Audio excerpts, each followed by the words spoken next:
Hi, it's Jo Martin here. I'm the founder of One of Many, a leadership and coaching organisation for women leaders. And I think we've probably all noticed that there is still a huge gap in gender equity between men and women in top leadership positions. It's happening in most industries and it's not okay. Not just because it's not okay, but also because it's not good for business. All of the research points towards more innovation, higher short-term and long-term profitability, better return to shareholders, you name it, when there are more women in senior management positions. So why is this gap still there? It's a complex issue. I'm not going to say today, that it's a simple thing and here's this one thing we need to do to change it. It is a complex issue, but it is not a complex issue that we therefore ignore. It's a complex issue which, if you want to remain competitive in a global marketplace, you need to be addressing and doing something about. Now, from my perspective, and mine is just one of many opinions, there are three areas that we need to address if we want to address the gender imbalance. If you want to have more women in higher leadership positions and to be able to reap the rewards of the benefit that brings, there's three things to be thinking about. The first one is the structures. So there is absolutely no doubt that one of the key reasons that women do not make it to the top in terms of management is because they opt out at some point, often because of the impact that having kids has on them. Now, this is of course not exclusively, but it is one of the key and common factors. Therefore, if we want to get women talent back at work after having kids, if you want to have it be an appealing and attractive thing where women don't opt out, there needs to be better conditions for women.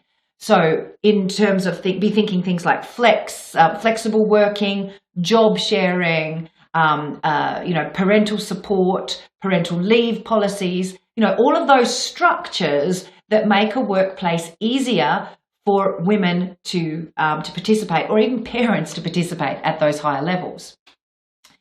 The second gear to be having a look at, and I think of these as sort of three gears that need to be functioning together. The second gear is then a real in-depth look into the unconscious bias that is present inside of any organisation. And it's not just the organisation itself, it's the individuals within that organisation, which I guess is where unconscious bias lives. But it's what are those unconscious criteria that you're assessing candidates by right at the very beginning. It's really normal, not right, but normal in any organisation that where they are recruiting, they recruit more people who look the same as the people that are there. By race, by gender, by education. That's what happens because of unconscious bias, unless we bring consciousness to it. Now, at a personal level, and this is just my personal opinion, I do believe in positive discrimination. I'm a firm believer myself in quotas for women on boards and so on, because there's great research that points to how it has made a significant difference at that front end of driving change in many countries around the world. Having said that, not everybody agrees with me, and that's okay. But I think at least at the very minimum, we need to bring light to the unconscious bias of the selection process of bringing women in and up the ranks and fostering that talent. The third area, and I think this is perhaps the least looked at, but it is crucial to go in partnership with those other pieces, is the level of courage and personal power.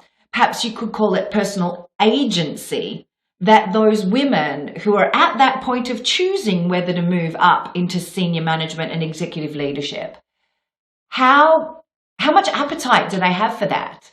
Because the old paradigm makes it look like that is synonymous with just longer hours and burnout, which is why, as we said, the structures need to change. But even if we start to change the structures, we need some trailblazing women that are going to be the second, third, and fourth member of your board. You're going to need those women who are the second, third, fourth female leaders in your executive teams that are going to be, that are going to need extra coaching, extra training, extra support to fight, quite frankly, and not in a roll your sleeves up kind of way, but to stand up every day to the unconscious bias, to stand up every day to the structures that are not yet supportive. Most organisations are in a transition phase, and frankly, it's not friendly for parents in most organisations at the moment. And I'm not going to say there's anything wrong with that. It's just historically where we are. The way to change it is to have women at the top looking through their unique lens at what is going on inside your organisations at the top and starting to make the changes that you deserve. If you want that to happen, you're going to have to invest very, very strongly in the female talent that you have and giving them coaching, training, leadership. That's the thing that's going to make all of the difference in the world. So if you're looking inside of your organisation and thinking, where are all the female leaders? Have a look in these 3 areas. Number 1, have we got structures that support more at the top? Number 2, are we really looking at the unconscious bias we have around recruitment and talent advancement and how we're furthering that? And number 3, have a look at the belief systems and the support structures that are in place for those women that are possibilities, who are candidates for those senior positions. Are they getting the support that they need as they become the trailblazers that are going to start to shift the balance inside your organisation? I hope this has been helpful for you. I'd love for you to share this with anybody that you think is interested in this conversation. But most importantly, share with me in the comments, what's your take on getting more women into leadership positions? What do you think are the pieces it's going to take? And what challenging conversations and initiatives are we going to have to put in place to get there? It's got to change. We know it has to change. What are your suggestions on how we change it?